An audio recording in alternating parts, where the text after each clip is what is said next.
to start off, I sort of just want to ask, um, and this I've asked this to others, is also sort of why you wanted to um, why you wanted to run for this seat. You know, what was it? What about this time, and what about this seat that made you want to run and hopefully win it? Yeah, so there are things that I'm passionate about.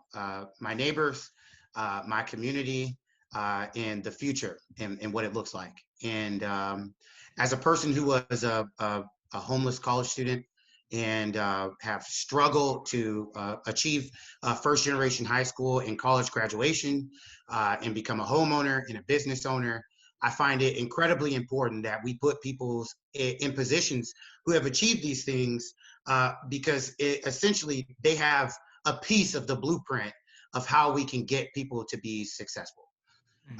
And, you know, obviously, I feel I still got a lot of work to do, but I felt that this was a seat where we could get that done.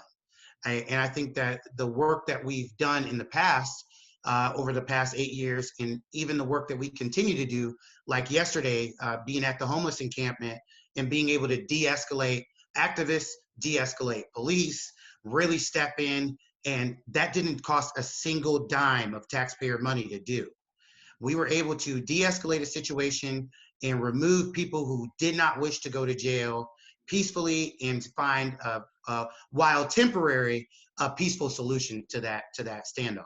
So I think it was important because when you look at a campaign like this, you've got the chief of police, Ruskowski, taking an interview directly after and saying, look, I don't issue endorsements, but I like candidates with skin in the game. And that's a paraphrasing of what he said, but he mentioned that we had gloves on, we were helping people carry things and load them.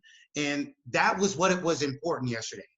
It wasn't about taking the blame. It wasn't about finding somebody to be the scapegoat.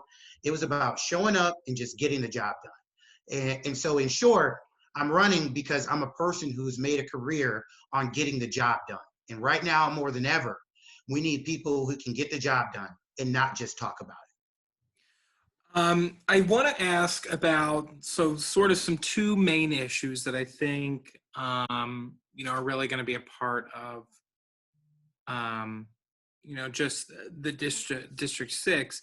One being the coronavirus, obviously, just the state's response to that.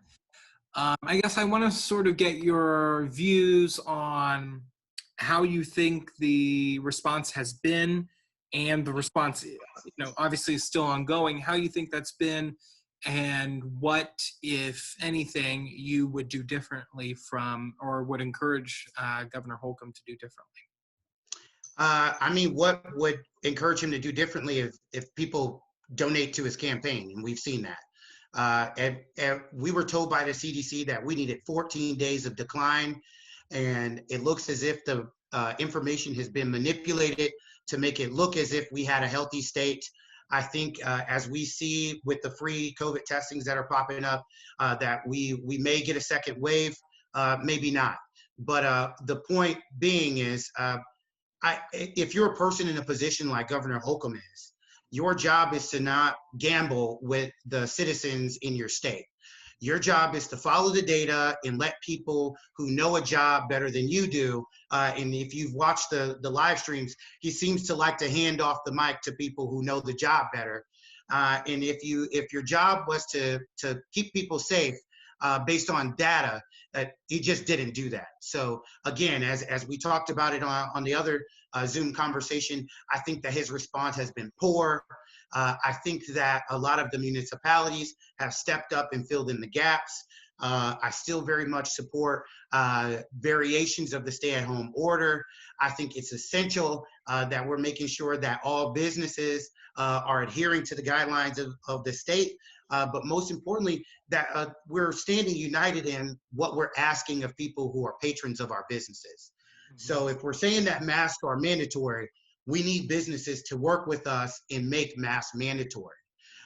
If we're saying that, we don't want gloves in these establishments because it inadvertently spreads COVID-19, then let's make sure that we're having that conversation and we're being uniform in the way that we enforce it and the way that businesses are representing it, those rules. So again, I think that this response by Governor Holcomb is lack of a better word, just a complete misstep, and shows that when people are in charge, they don't always know what's going on. I also want to touch on, I think, sort of the other big thing is schools, and obviously that's a big concern for people who have their kid, who have kids in the schools, and grandkids, who knows what. But specifically, this referendum that is going to be on alongside your guys' race. Yep. Do you support it? And I guess what also, if it were not to pass, I mean, what do you think you could do if you were to win to help ease the burden that's going to create? Yeah, so let me be clear. I am the strongest candidate on public education. Since Purdue Polytechnic stepped into the arena and tried to come to Washington High School, I was the only candidate present speaking about the protection of public education and our students. I also want to be clear that I myself, as a homeowner that lives in the district, I'm voting yes. But I cannot blame people who will vote no. The situation that we are seeing in South Bend is a lot of home ownership is based with people who don't have kids that attend our public schools. So we are asking these individuals to take on a tax burden for something that they do not use, their families do not use. And from the conversations that I've had on the phones, a lot of people feel that there's not a substantive plan to move forward, even if the money is granted. But again, I am a person that believes that downstate, we saw it this year, the virtual and charter schools, we need oversight. It is essential moving forward if we're going to ask taxpayers for any money. So I'll say this about the vote yes. If you are a taxpayer that feels that you have been given an adequate plan, then I would encourage you to vote yes and save our schools. If you are a taxpayer that does not think that our school corporation has put out a comprehensive plan that will save our schools long term, then I cannot expect you and I will not ask you to vote for something that may be a detriment to your family. And I think that that is important for us to identify. But again, what we can talk about is we know that we're in a Republican supermajority. So we can work with Republicans and talk about the per pupil funding. We can work with Republicans and talk about stipends for teachers who are spending money out of their pockets. But most importantly, I need to identify that after June 2nd, there is not a Republican challenger to this seat. And so a person like me achieving a win here allows me to go do things like help Ross Deal defend his seat in 7, which I've already won as the campaign manager of Joe Taylor. What it allows us to do is focus on beating Jackie Walorski.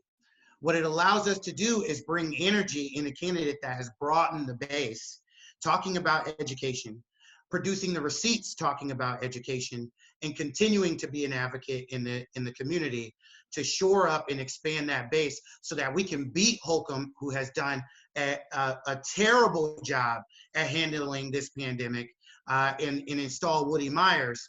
And I think that if voters care about those things, and I think a lot of them do when I speak to them on the phone, I think a lot of them think about education. I think that that's going to be the way forward, and that's what people are going to select June 2nd.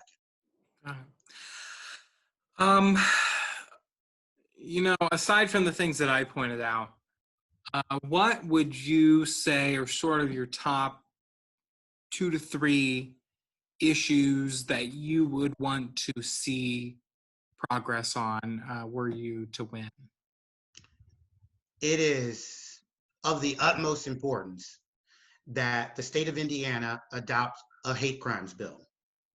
Right now, what we are experiencing is the United States is a burning fire near a puddle of gasoline. And if we do not do something to protect our most vulnerable communities, then one, many of them will leave Indiana. I I can't imagine why somebody would want to stay in the state where the legislator is legislating as if it is 1961. Uh, so that's going to be the biggest thing. But along with that hate crimes bill, I think it's important that we include secondarily a homeless bill of rights. I think as we look at what's happening and what will continue to happen in the coming recession as the economy recovers, is we're going to see a lot of people lose things. We're going to see an increase in the homeless population. And if we can't handle the problem now, what happens if it increases 20%, 30%? We are experiencing the most people on unemployment in American history. And so if we are not talking about how to protect those people in crucial communities, then we are failing them. And anybody going to the office that's not trying to do that, you're failing the citizens that you want to serve. The second thing that I would want to address is education now, which is an issue that we've been talking about since day one. And it is the legalization of marijuana and using the tax revenue from that and the payroll taxes that will come from the incoming businesses that will be created from its legalization to forever fund our public school system. And so I would like to see almost $1 billion a year. And when we look at the numbers, that's roughly what Colorado is doing, and we're 15% larger than them roughly. And so I know we'd be a little larger than that income. And what I'd like to see that do is be pumped directly back into the public education system. Right now, we continue to get excuses from Holcomb and the do-nothing Republicans about why we can't fund teachers, why they don't deserve pay, and where the money is going to come from. I'm a person, like I said, I like solutions. The solution is to create a new tax base. The solution is to create new tax revenue. Now we have something that we can pay for these things with. What's your excuse? Right. Sort of, this will probably be my last question, but, what would you, I guess, quick, 30 seconds to a minute, if Yeah. making your sort of spiel to a voter about why you are a better choice than Garrett and Maureen, what would you, what would that be? Or what would you say to that person? Yeah, what I would say to that person is, I think it's important, if we're going to have somebody that goes and defends public schools, be someone who's lived in the district and attended the public schools here from cradle to grave. I think if you are a person that cares about gun violence and are homeless, elect a person who has been on the front lines and stopped standoffs and turned them into coordinations and collaborations. If you care about streamlining government and making it work for you and start like a new car every day, then I think that you have to install someone who has proven to you that even without the job, I'm ready to govern. I think if you are looking June 2nd at the defeat of Donald Trump, if you are looking at the defeat of Jackie Walorski, if you are looking at the defeat of do-nothing Republicans up and down the ticket, including our second congressional race, then we must elect someone who has campaign experience so that when this race is over, we can immediately jump into helping other Democrats get it done. If you are a voter that values Hoosier values, if you are a voter that cares about the future of South Bend, elect someone who intends to bring the future and the present with them to the State House. All right. Is there anything else I didn't ask you, or anything you want to say? I sort of give people just let them close it out if there was anything I didn't ask you or anything I missed. Sure, there could be many things, but Yeah, no, Max, I think you've really covered the great topics that people are talking about right now. I think you're really going to get to show people what the difference is between our campaigns because we are contrasting. And I think that the Democratic primary is about not finding who's okay to serve people, but who's the best fit. And I think that the questions allowed me to make that case.